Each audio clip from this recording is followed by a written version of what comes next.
Yes, people, welcome back to another episode of The Only Yaya. And it's your boy in the tropical lifestyle here. We out in the bush at the back part of caffeine, having a little white chocolate frap. First time having coffee in like 10 years.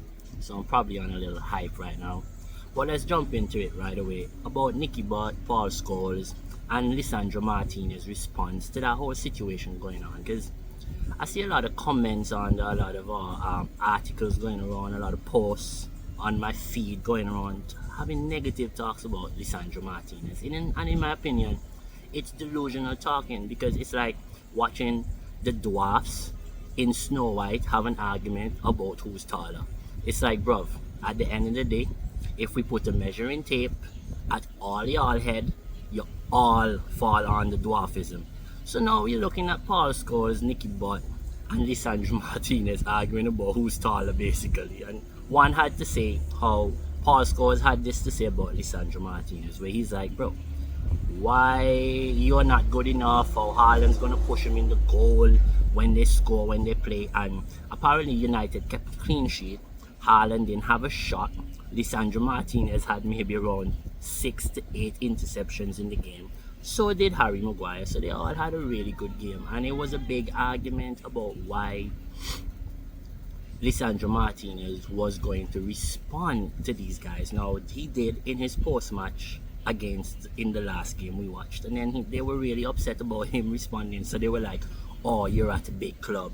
You're supposed to be able to take your criticism properly. And it's just stupid. Because I've said this for years. Before we started the pod, and I will keep saying it, Man United is the biggest club, and the ex-players, they use the club until they die. So, I mean, at the end of the day, they deserve to use the club until they die. They did give the club service, they did play, they did put their life at risk, because even if you're getting paid to play professional sports, you still do put your life at risk. Like, that's why they do get paid a lot of money for putting their life at risk. You know, and then, you know, there's commercial rights, yada, yada, yada, yada. But yes, that's a part of your contract where you are putting your life at risk. Like, contact sports is dangerous. Even tennis, that's not a contact sport. These guys suffer from tennis elbow. That's why you have these sort of injuries that go about. So it's not like playing sports. Yeah, it's nice. Yeah, it might come with a lot of attention and commercial rights. But then also we have to be aware that they also put their life at risk. But yeah, Paul Scholes and Nicky Butt, this situation with Lisandro Martínez, I am not having it. Because it's very disrespectful when you see ex-players who have done it in the game, yes. But bro, your time is over. It's a different time. There is no time in our lives where the year before is the same as the year after. Things develop, things change. There are trees that get taller, there are trees that are cut down, there are roads that are built, there are people that die, there are babies that are born. Like, everything changes every year. So for them to think that when they were playing football 10, 20 years ago is the same as when football is now, it's a joke. You know, like,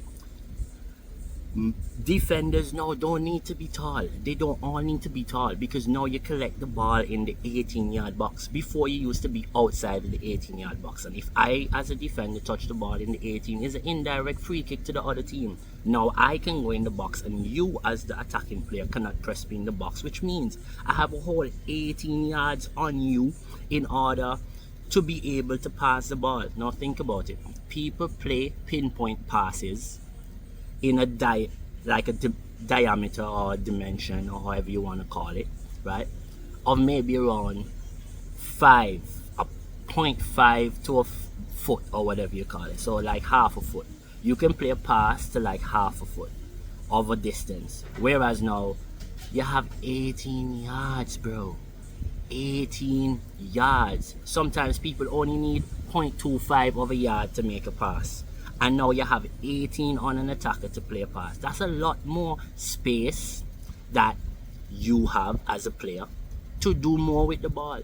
So they criticizing Lisandro Martinez not being tall. Maybe he's not in the team because he is not tall. He's in the team for his ball playing ability. On the ball, he plays 40 to 50 yard passes on the ground, in the air. He creates chances from a centre back position. So why they don't analyze the game in that way? Why they have to look at the player and be trying to bring up negative things about his height because they can't attack him on the playing field. They can't attack him based on his capability or ability to play the ball or be a good footballer. It is just weak journalism. It's no sort of research behind it. There's no impact positively towards the player. It's not positive criticism. There's nothing at all that's there that you can take from even like a podcaster and use that information to solve anything, to give any information to your fans or provide any information to anyone. It's just negative criticism because they're looking for clicks. And all of us can do this. Like, we can just get up in the morning, choose a target, and decide to be negative about them every day.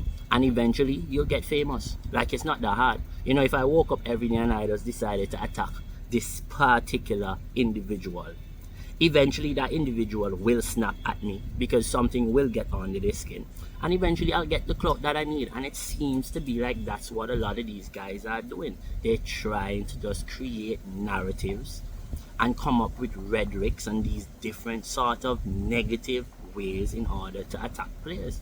And people try to tell me it's racism, but again, that is just weak analysis, because these are the same journalists that fight for Kobe Manu, that fought for Adam Amad Diallo, you know, they fought for Aaron Wan-Bissaka.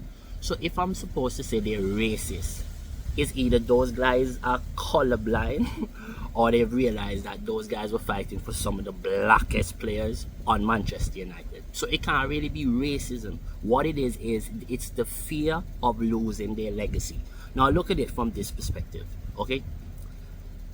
At the end of the day, yes, Paul Scholes and all of them won all these Premier Leagues, but how many do you remember, and how many does this generation coming up, and probably even my generation, the millennials or whatever you call it, and the Gen Zers coming up now, like how many of us do actually remember when Man United won a cup, like a Premier League? So it's very hard for us to now sit down and think, oh, Paul Scholes is such a great legend. We know these guys are legends because we hear about them, but we actually haven't seen them perform at the highest level. Yeah, we saw him won 1 or 2 Premier Leagues in the latter part of his career on the Ferguson. But in terms of like now, where social media, where all this media, the content, all these records being broken and all these unnecessary accolades people get now, like the best dressed footballer between the month of August to September might be an award soon from now. Like, it's just stupid.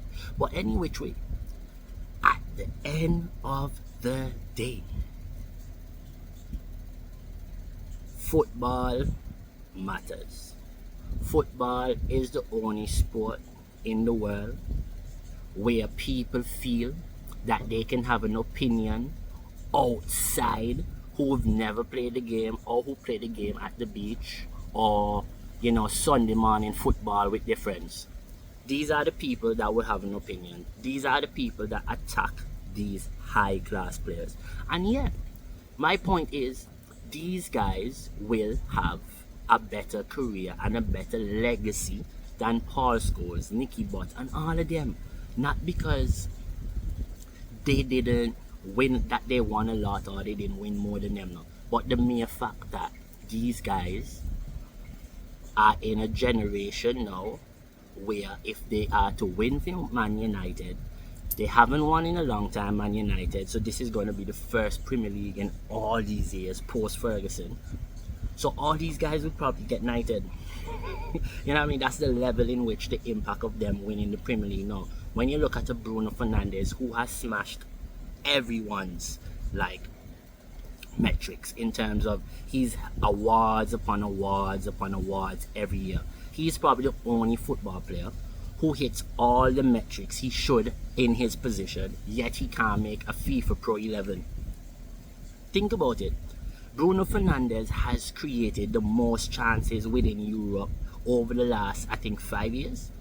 since he's been at United, 6 years, 7 years, whatever. And yet still he's never been nominated for a massive individual trophy. Yet he's hitting all the metrics of all that you need to hit in order to be nominated in a team that isn't hitting any of the metrics he need them to hit in order for his team to enable him to win these accolades. So isn't this guy basically overperforming every year, yet he's never been given an opportunity to win an individual medal? But yeah, this is why Paul Scholes and them are actually fearful of these guys, because their legacy will be bigger than Paul Scholes and them. And people might think I'm delusional because I'm talking about Paul Scholes or whatever. But let this crop of Man United players win a Premier League trophy in the next 2 to 3 years and see what happens to the legacy of Paul Scholes and Roy Keane and all these players. But yes, people, please don't forget to like, share and subscribe to the page.